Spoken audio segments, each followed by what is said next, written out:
Okay. And put in a higher frequency radio frequency, and we get the same ionization as if we put in 4 times the power into the coil. Right. So is this creating a spiral flow inside the chamber? Well, actually, it's not spiral. Oh, really? What you'll find is that curve is parabolic. Okay. So it's doing this kind of thing? Well, this is a parabolic curve, like an antenna. Sure. Okay, and its focal point is about 1.5 inches here. Oh, okay. So as this gas expands, this curve redirects anything coming any direction this way into a linear. Ah, okay. Okay. So we also gain some efficiency from that. Wow. Okay. Very cool. So that fits. These 4 are really just spark plugs that we've cut down. We use it for electrodes, and what we do is we dance an electron ball right on the edge of that, on the end of that button there. Yeah. That's 407 kV. Right. Okay. Wow. And at the time these 2 are together, slightly different size, I guess it's 3.5. But anyway, when they're together like this, okay, this point is less than 1/16 of an inch from that point. But because of the curve in the chamber, all of the heavier gases are on the outside, and the only thing that's in that channel at that point is the helium. Oh, okay. So we're creating an electron ball, lighting ball, okay, in a pure helium environment, which means we get the push on the 2 atoms we need. We get the fusion to start the event, and we're done. And this is the controller for the high voltage, and what it does, it will look at the radio frequency that's being put in, and it will see a spike. Okay, when it sees that spike, it turns this all on. Nice. Because all we want to do is one time. We don't want to keep this going. Yeah, right. Because the longer it goes, the more we burn. There you go. Just to initiate it and starts self-running secret work. Right. Amazing. So it gives you some idea what all's going on with it. It seems like no matter how I lock this thing, it always ends up unlocked in the morning. Oh well. I couldn't get turned over. Oh, that's I couldn't get turned over yesterday. It seemed to be in the wrong I don't know how people play with it, but they play with it. I don't know. And if you're wondering, okay, this is like a reluctor in your car. Yeah. Okay, it's got 36 teeth. With this 36th one is missing. And this girl right here is the one that tells us where we are. This controller tells us where we are in the rotation. And all of the controllers are hooked together with a CAN bus. So they all know what speed they're supposed to be at. They all know if there's an error. Okay, the master controller gets all this information. It gets a lot more information than I'm saying, but you know, that's the heart of the girl right there. So how many horsepower does it produce? This is a radio frequency amplifier. How much horsepower? Yeah. Well, this particular size engine at 1800 RPM is about 250 horse. At 2800 RPM, it's up over 300. And the reason for that is because it's a straight line. Torque puts out 400 foot-pounds per cylinder, okay, in a straight line, plus or minus 0.01%.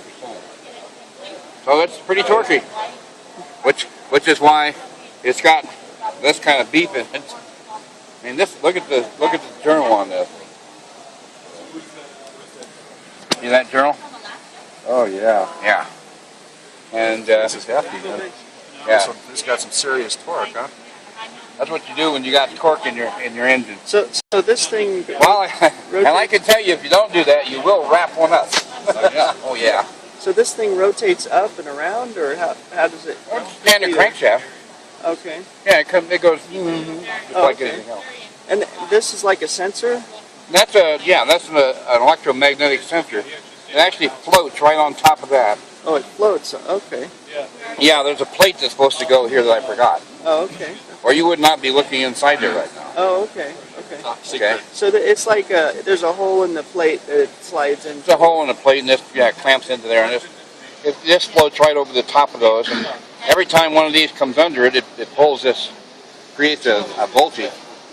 And every time it goes away, it lets the voltage go. So it's going and the computer actually measures the time that the pulse is up and the time that the pulse is down. So it's not going up and down. It's just going past these. Just goes past those. Okay, and then. But electronically, the pulse goes up and then comes down, and up and then comes down. Right, from distance. And yeah. and then this thing screws And the on. computer knows what this time to be across this tooth. Oh, okay. Cool. Okay, based on what the speed of the engine is supposed to be. Oh. That's why I say, okay, all of these are hooked together. When the master controller says it wants 1800 RPM, all of these guys know it's supposed to be running at 1800 RPM. And these are your mounting screws. Oh, here. those are just mounting, yeah. Yeah. As a matter of fact, okay, those will probably end up a lot smaller on a production engine. That's basically out of the Ford. Is your plastic version lighter? You'll find a whole bunch of things out of different things because they were there. I didn't have to go make them. That's the easy way to get them. Ah, hell yeah. Yeah. Down to the junkyard is short. John, we talked yesterday about like to buy some shares, so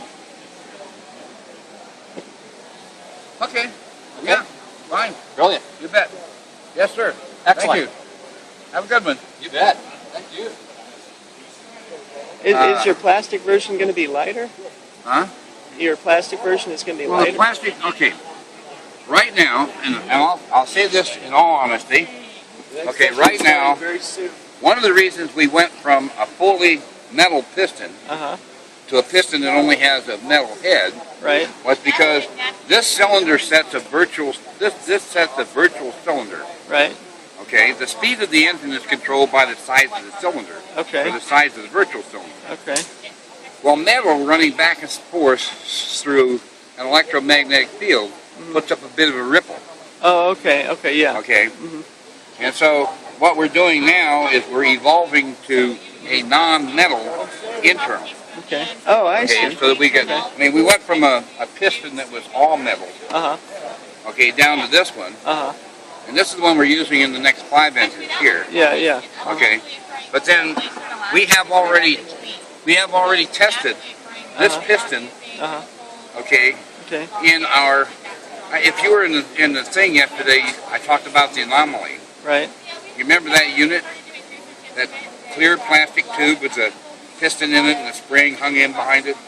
Well, that's what we've been using this for about half a year now. Wow. Okay. And we've run all kinds of mixture tests and coil tests and you name it. Just Okay. the unit is basically meant to see how far does the piston react when it's keyed. And so we try different fuel mixtures to see how active one is over the next. You know, we've tried about everything. I think we've even used nitrogen in it once or twice. We tried a little bit of hydrogen in it once. You know, but in all of that, huh? Try not to have any. Oh no. But in all of that testing, the piston that's in there hasn't even discolored yet. Because you're not creating high temperatures. What's the Well, maximum you know, temperature? you got to understand.